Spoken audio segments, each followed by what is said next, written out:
Okay, this video is on the least squares regression line. Now, up to now, the only regression line that we've looked at has been the median regression line. Well, there's another type of regression line, another type of linear regression line, and it's called the least squares regression line. So, the median regression line, remember, uses 3 summary points.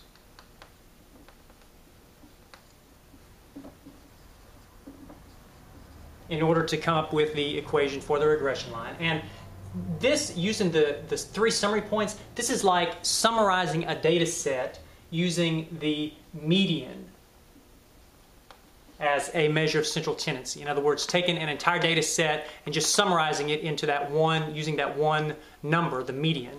That's kind of what the median regression line does. It basically boils down the data set into these 3 summary points using the median. Well, the least squares regression line uses every single point in the data set.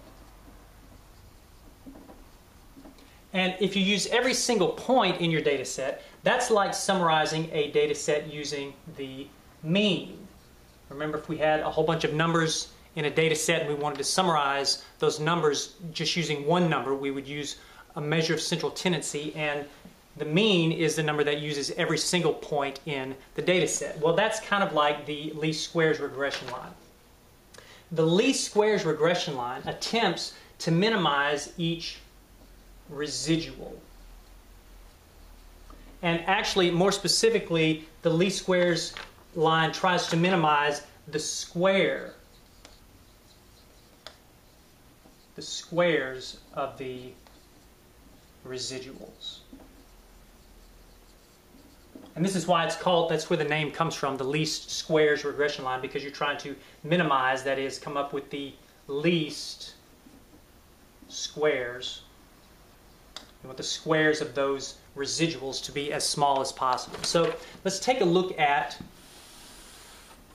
what's going on when your calculator or your computer is calculating a least squares regression line. So let's say we had a data set, and it consists of 5 points, and we graph these 5 points here. And if we were going to try to come up with a least squares regression line for this data set, we would look at this data set and we would try to draw a line that kind of goes through the center of the data set. So let's say my line looks kind of like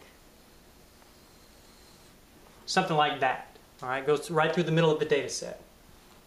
Now, the next thing that I would do is I might want to try to move my line around a little bit based on, just so I could try to get it, as close as possible to as many of the points as I could. So if I actually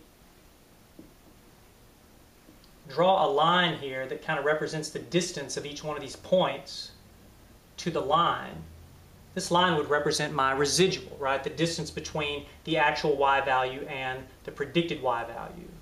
So if I want to get a line that is, kind of most closely approximates all of my data points, then I would want this line to be as close to all of the data points as I could get it.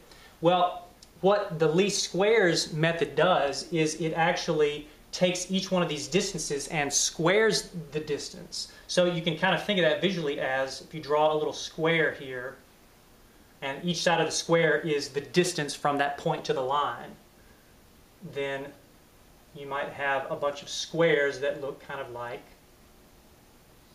this.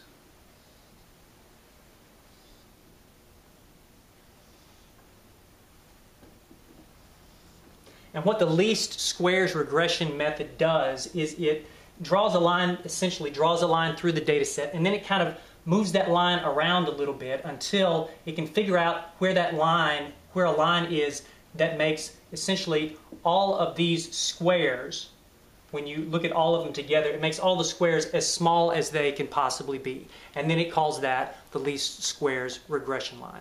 Now, in the next video, we're going to take a look at how you use your calculator to actually come up with a least squares regression line.